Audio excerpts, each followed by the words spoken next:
जय श्री राम दोस्तों। हमारी आज की कहानी है नालायक बेटे। भयानक गर्मी में प्यास से तड़पती यशोदा जी अपने पोते गोलू को पानी के लिए पुकार रही थी।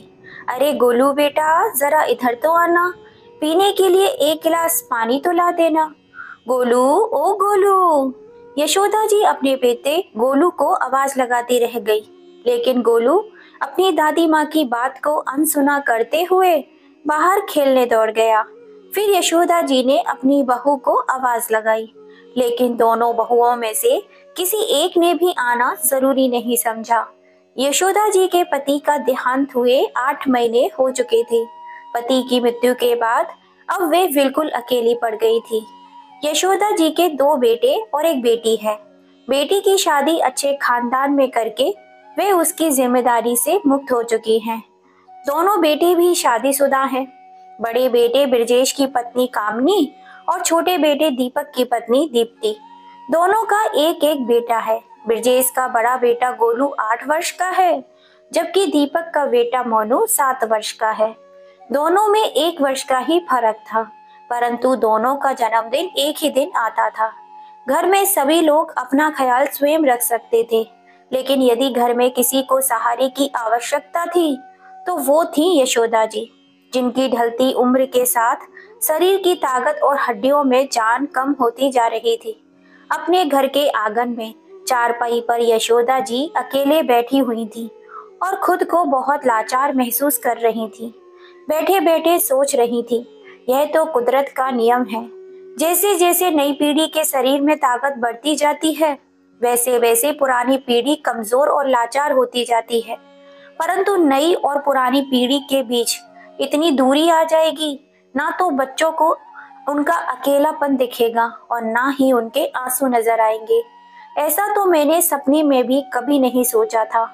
जब 8 महीने पहले उनके पति की मृत्यु हुई थी, तब दोनों बेटे और बहुएं उनकी खूब सेवा करते थे। कुछ ही दिन बीते जब दोनों बेटों ने आकर कहा, माँ, हमारा इन 2 कमरों में कैसे गुजारा हो पाएगा। अब बच्चे भी तो बड़े हो रहे हैं, तो इन्हें भी पढ़ाई करने के लिए अलग कमरा चाहिए। पिताजी तो कुछ किए बिना ही स्वर्ग सिधार गए, अब आप ही कुछ कीजिए।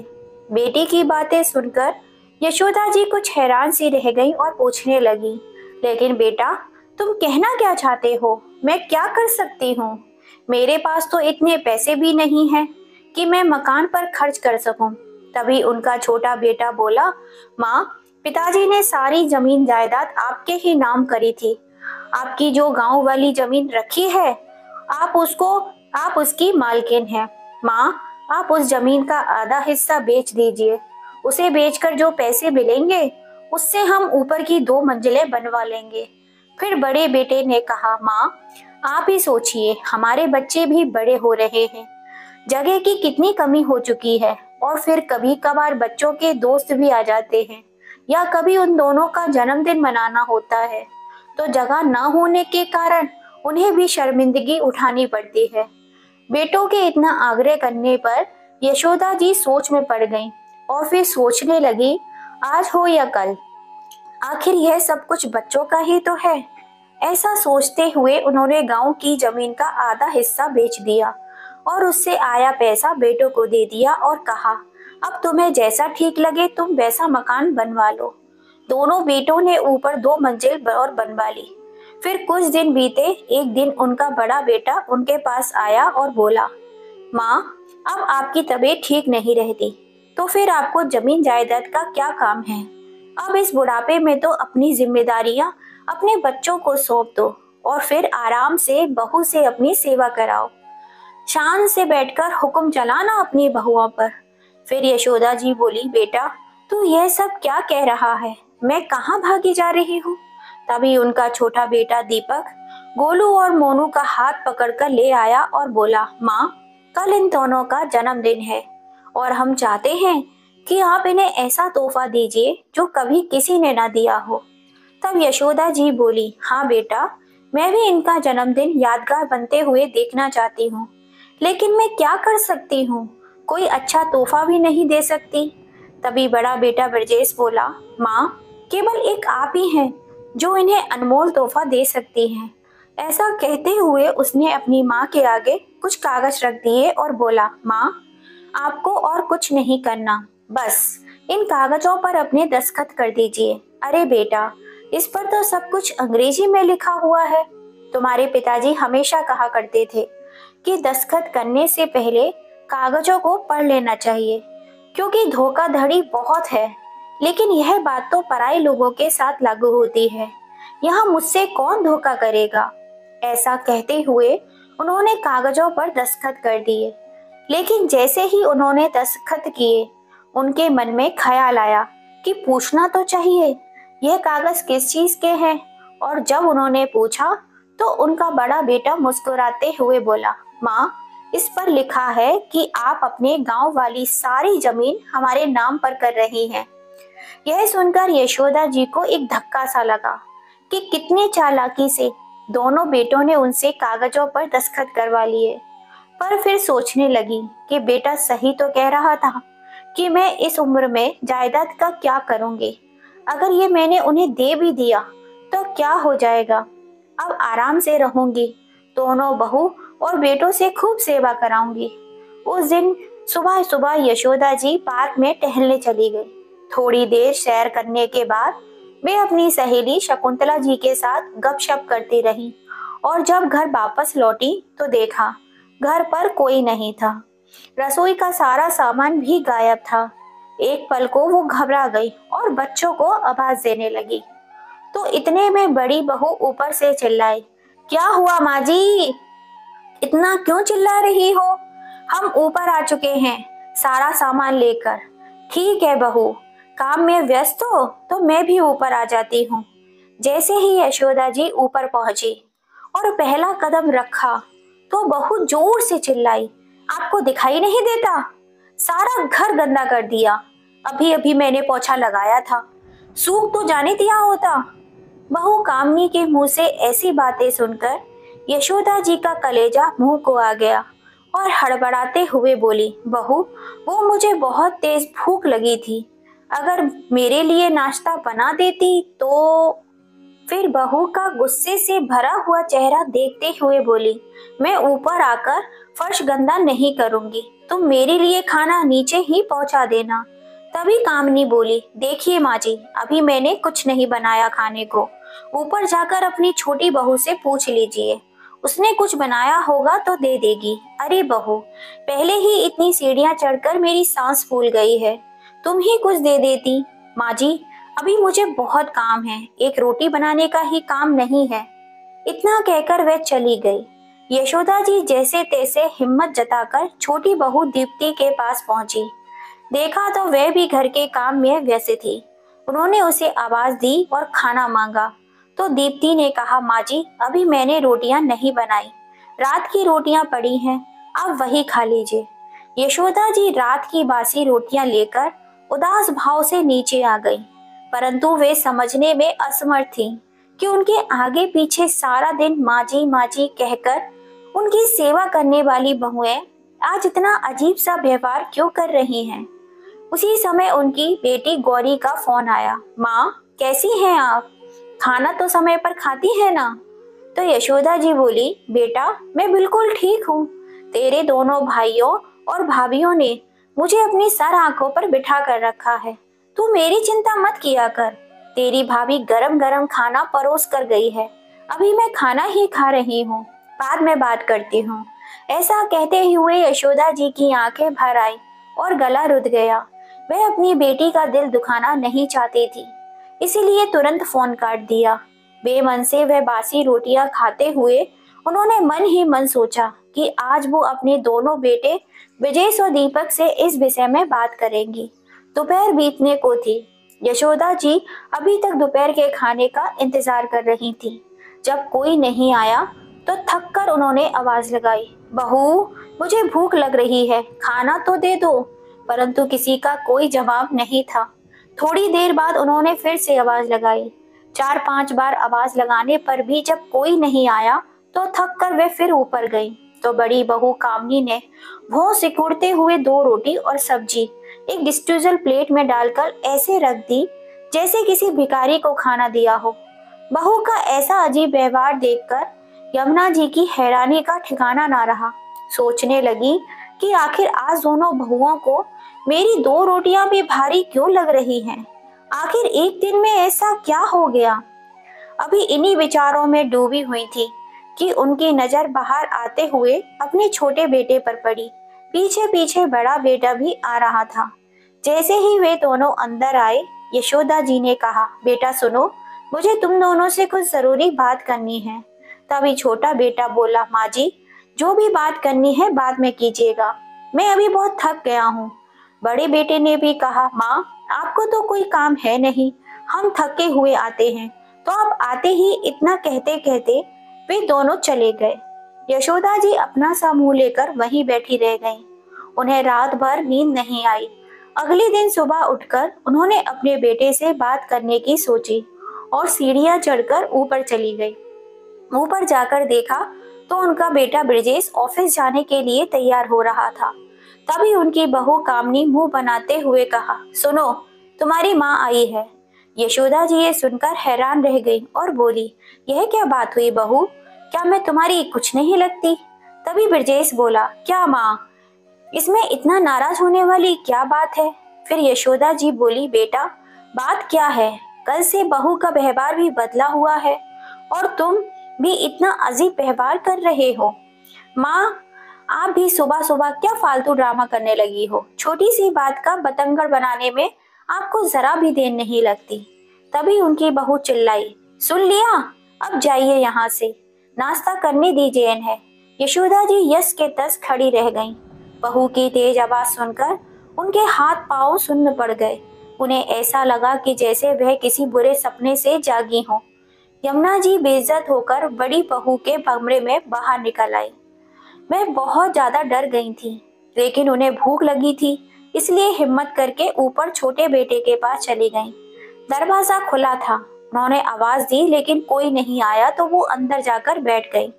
उनके बेटे दीपक ने उन्हें देखा तो रसोई घर से 2 रोटी लाकर उन्हें दे दी। तभी यशोदा जी ने पहला टुकड़ा मुंह में डाला ही था, इतने में छोटी बहू कमरे से आई और बोली, माँ जी आप यहाँ कैसे। अपनी बहू के इस सवाल को सुनकर उनकी आंखें भर आईं। यहाँ कैसे मतलब। अब कामनी बहू ने भी मुझे कह दिया कि यहाँ मत आया करो और अब तुम भी ऐसी बात कर रही हो। मैं कहाँ जाऊंगी। अपनी माँ की यह बात सुनकर दीपक ने उन्हें कहा, माँ आप पहले खाना खा लीजिए, फिर बात कर लेना।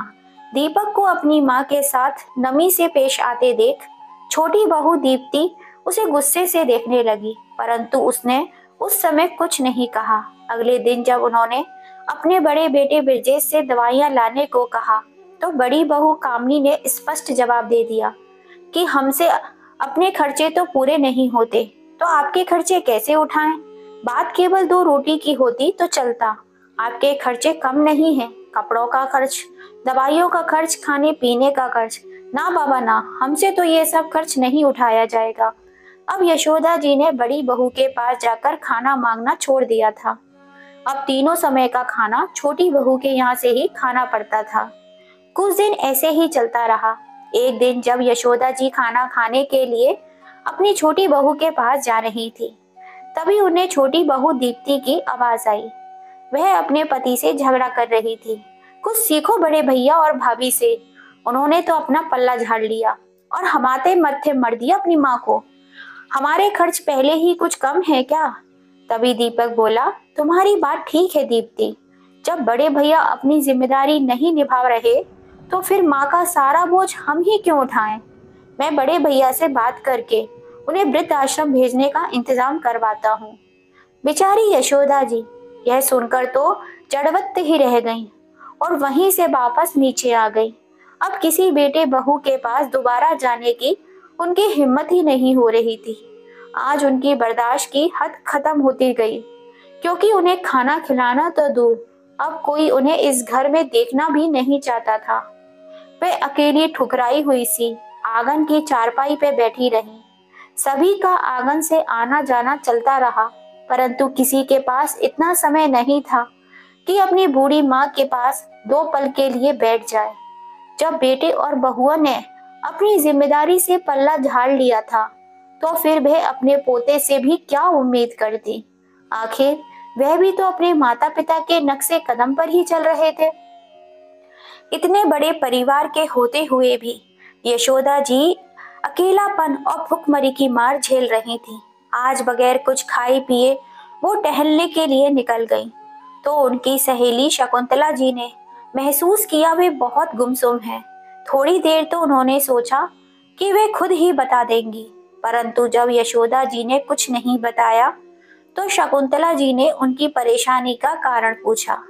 तभी यशोदा जी की आंसुओं से भरी आंखें लिए बोली, क्या बताऊं शकुंतला, जब मैंने बेटी को जन्म दिया था तो हम लोगों को लगा था कि हमारे सर पर किसी ने बहुत बड़ा बोझ रख दिया हो, क्योंकि हमें उसके लिए दहेज जोड़ना पड़ेगा, पढ़ा लिखा कर दूसरे के घर भेजना पड़ेगा।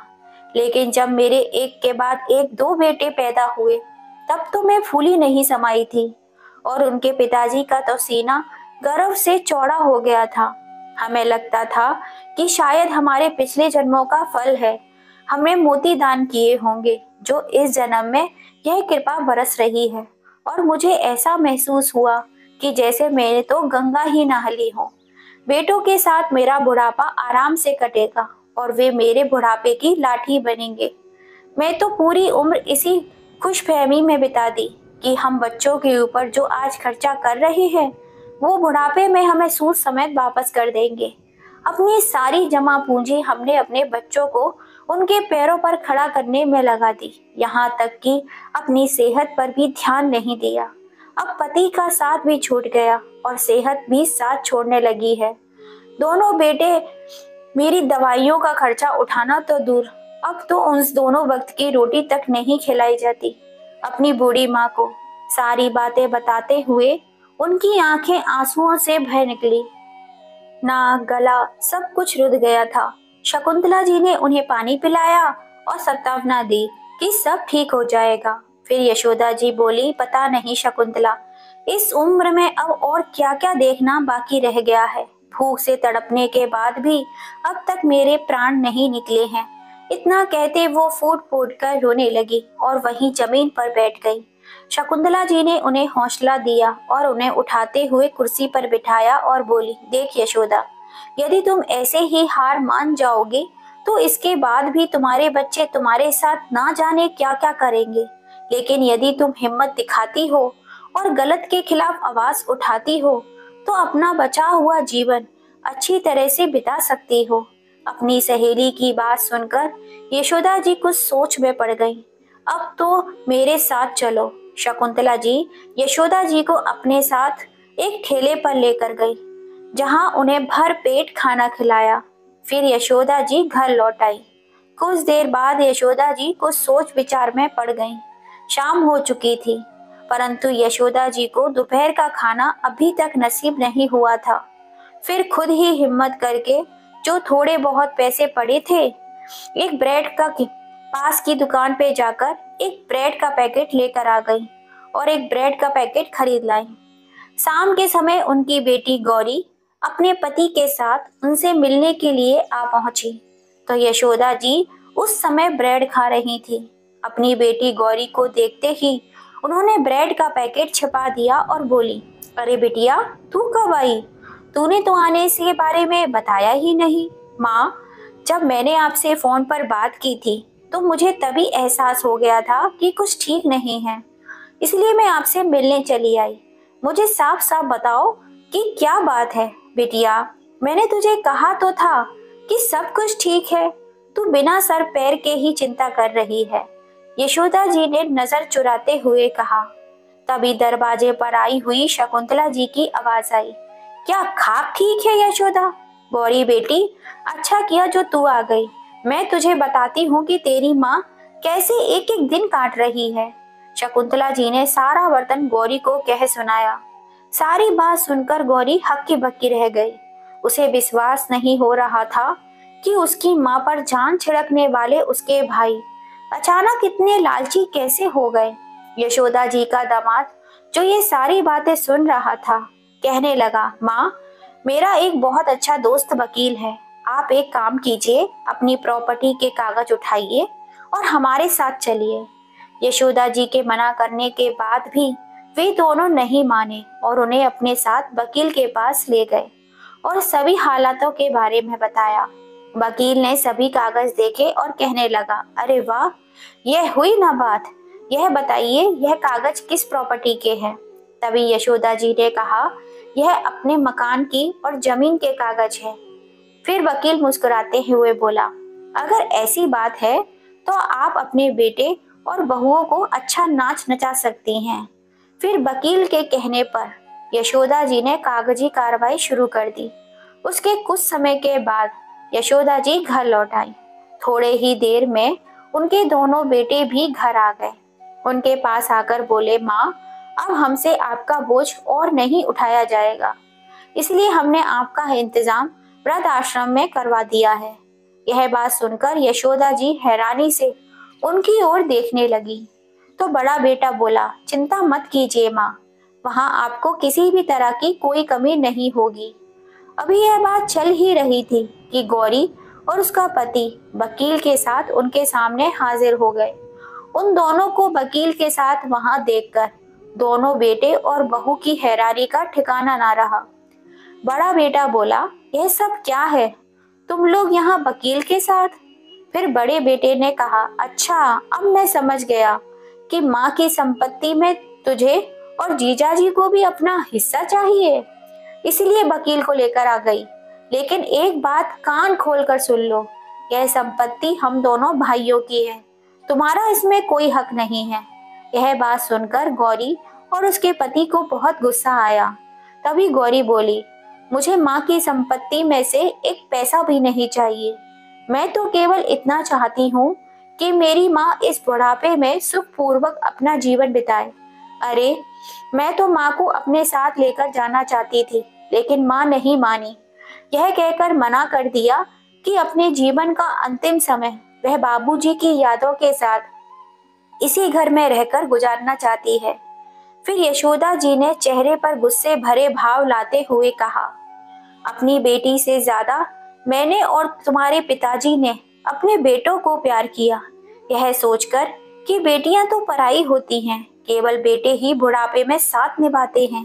लेकिन आज मुझे यह महसूस हो रहा है कि हमसे कितनी बड़ी गलती हो गई। तुम लोगों ने तो मेरे पास और कोई चारा ही नहीं छोड़ा था। जब तक जायदाद मेरे नाम पर थी, तब तक तो मेरे आगे पीछे दौड़ते थे। अब फर्ज निभाने की बात आई तो तुम सभी ने हाथ पीछे खींच लिए। मेरा पैसा और जमीन तुम सबको चाहिए थी, पर बूढ़ी माँ, उसका क्या? यह मत भूलो कि यह घर आज भी मेरे पति का है, जिस पर सबसे पहला अधिकार मेरा है। तभी बड़े बेटे ने कहा, इस पर आपका कोई अधिकार नहीं है माँ। वसीयत बनाते समय पिताजी ने यह मकान हमारे नाम कर दिया था।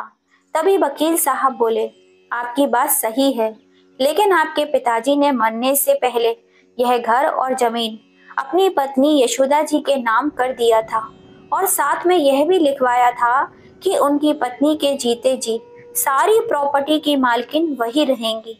शायद आप लोगों के पिताजी को यह बात का एहसास पहले ही हो चुका था कि आप अपनी माँ के साथ कितनी घटिया हरकतें कर सकते हैं, इसलिए उन्होंने अपनी पत्नी की सुरक्षा के लिए अपनी मृत्यु से कुछ समय पहले वसीयत में बदलाव करवा दिए थे। उनकी मृत्यु की तिथि जो बताई है, उससे ठीक एक हफ्ता पहले ही वसीयत बदलवा दी गई थी। आज की तारीख में यह घर और आपके पिताजी की गांव की जमीन यशोदा जी की है। वो जैसा चाहे इसका इस्तेमाल कर सकती हैं, कोई उनसे कुछ नहीं कह सकता। यह सुनकर दोनों बेटों की जैसे जान ही निकलने लगी। वे कभी वकील को देखते तो कभी अपनी माँ को। इस घटना के बाद योशिता जी, जो आज सब कुछ सहन कर रही थी, चुपचाप रहने वाली एक सीधी सादी महिला नहीं रही। अपने अधिकार के लिए लड़ना उन्हें आ गया था और अपनी औलाद को सबक सिखाने के लिए उन्होंने अपने बेटे और बहुओं को फरमान सुना दिया कि वे जल्द से जल्द मकान को खाली कर दें। इतनी बात सुनते ही बड़ा बेटा ब्रजेश अपनी माँ के पैरों में गिर पड़ा। माँ, मुझसे बहुत बड़ी गलती हो गई, मुझे माफ कर दो। उस समय उनका छोटा बेटा दीपक बोला, माँ, मुझे तो बड़े भैया ने उल्टी सीधी पट्टी पढ़ाई थी, नहीं तो आप जानती ही हैं, मैं तो ऐसा करने के बारे में सोच भी नहीं सकता। फिर यशोदा जी बोली, मुझे टरकाने से पहले तुमने इतना तक नहीं सोचा कि इस उम्र में माँ कहाँ जाएगी, कैसे रहेगी? फिर मैं तुम्हारे बारे में क्यों सोचूं? लेकिन मैं अपने दोनों पोतों को दर दर की ठोकरें खाने के लिए नहीं छोड़ सकती। इसलिए तुम लोग इस घर में रहना चाहते हो तो तुम्हें सबसे ऊपर वाली मंजिल पर रहना होगा। अब यशोदा जी ने अपनी गलती सुधारते हुए एक कदम और उठाया। उन्होंने वसीयत में बदलाव करवाया कि उनकी मृत्यु के बाद उनके गांव की जमीन पर सिर्फ उनकी बेटी का हक होगा।